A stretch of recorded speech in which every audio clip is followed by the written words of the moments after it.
Hello everyone, welcome back to my YouTube channel.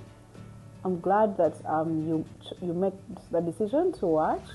On this channel we talk about personal finance and life, the context of Uganda.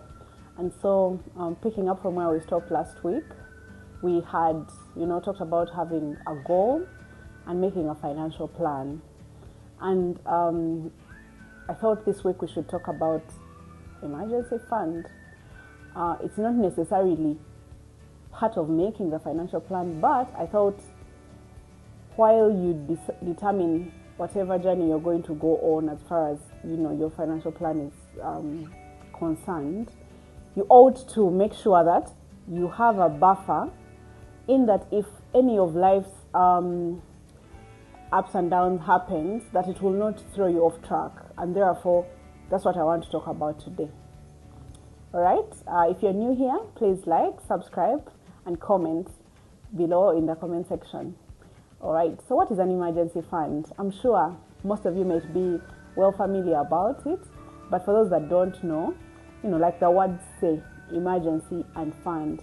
Emergencies include, many varied things, but it could be things like sickness, it could be things like a car trouble, it could be things like loss of a job, it could be things like, repairs in our homes or things of that sort. And those kinds of things don't look like, big things, but they could derail you while you're already on your journey to financial freedom.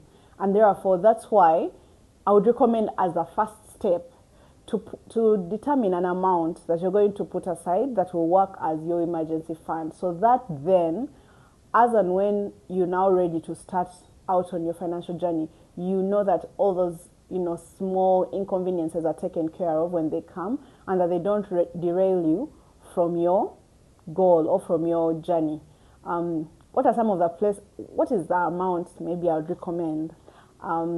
Many financial advisors recommend about 3 to 6 months of your earnings, of your daily, not your daily earnings, of your monthly expenditure.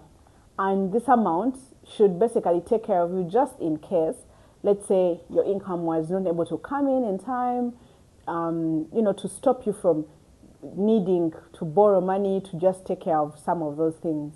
I think I would say 3 to 6 months is a good number, but if you're able to, you can as well make it as big as 12 months. Where would I recommend to put this money? I would say, it should be places where the money is liquid, that you can easily pull it out in case anything happened. And of course, in Uganda, the thing that is not new on the market but has become famous lately are unit trusts. And I would recommend it as well. That way, the money is easy to take out in case any of these things came out, but your money is not just lying around in your savings box or in your savings account. All right. So there are many on the market, but I would recommend that you check out the Capital Markets Authority website to make sure that before you put your money in any unit trust fund manager on the market, that you're sure that they're licensed and that they have the prerogative, or they have what it takes to run those unit trusts. The other place I would say, it would be in a high yield savings account, but those are I don't know many that would give you that good of a return, but it's also an option that you can explore. And then after you're done with that, I would also recommend that, this can be done alongside your other goals. So I would say there are about, 3 different categories of these goals. So you have short-term, medium term, and long-term goals. Short-term goals would, in my opinion, include things like school fees.